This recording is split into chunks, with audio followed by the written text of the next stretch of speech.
Joshua Garcia, napaisip kung babalikan pa niya si Jolia Barreto.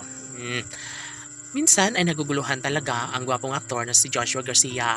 Aminado ang aktor na talaga nga namang baka hindi sila para sa isa't isa ni Jolia Barreto. Ngunit ganun pa man, sana'y huwag mangyari na mawalang saysay ang lahat sa kanilang pagmamahalan dahil bukod tanging love na love nila ang isa't isa ni Joshua at Jolia.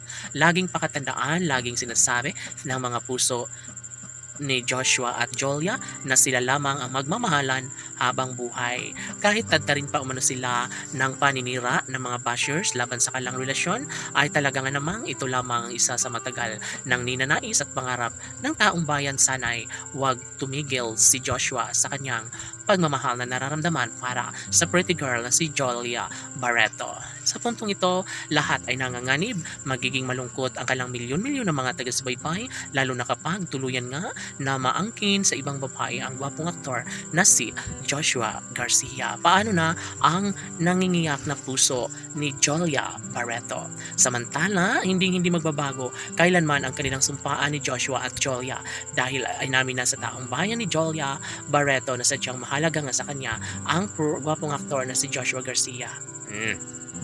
Kaya, laging pakatandaan na hindi na kailanman patunayan pa ni Joshua at Jolia kung gaano nila kahalaga ang isa't isa. Sana hindi na umano magbabago kailanman ang kanilang relasyon, tunay na nagbibigay saya at kaligayahan sa taong bayan.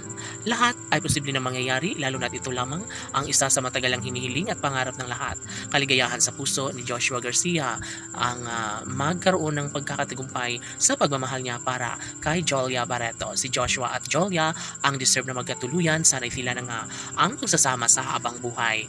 Opo, mananatili sa isang pag-ibig na siyang nagbibigay saya at kaligayahan sa lahat. Siyempre, matatanaw din sa puso't isipan ni Joshua at Jolia na talaga nga namang sila lamang ang magmamahalan at magsasama sa habang panahon. Yes, ito ang isa sa pinaka-the best sa lahat. Sana'y kanilang mapagtagumpayan ni Joshua at Jolia dahil handang-handa na ang taong bayan na masubaybayan at masulyapan ang pangako sa isa't isa ni Joshua at Jolia. Mananatili ang isang pangarap, pagmamahalang tunay na nagbibigay saya at kaligayahan sa taong bayan. Laging pakatandaan na ito lamang ang isa sa pinakahinahangad at pangarap ng lahat na sana'y huwag nang magbago pa ang takbo sa relasyon ni Joshua at Jolia dahil sila lamang ang nararapat na magkatuluyan habang buhay. Marami ang nagsasabi na hindi na maghiwalay si Jolia at Joshua upang sa ganun ay hindi na lamang sasaktan ang kanilang puso't isipan. Sana'y patunayan na lang ni Joshua at Jolia ang kanilang sumpaan sa kanilang relasyon at maraming nagsasabi na deserve ni Joshua at Jolia na magkatuluyan at magsama habang buhay. Laban!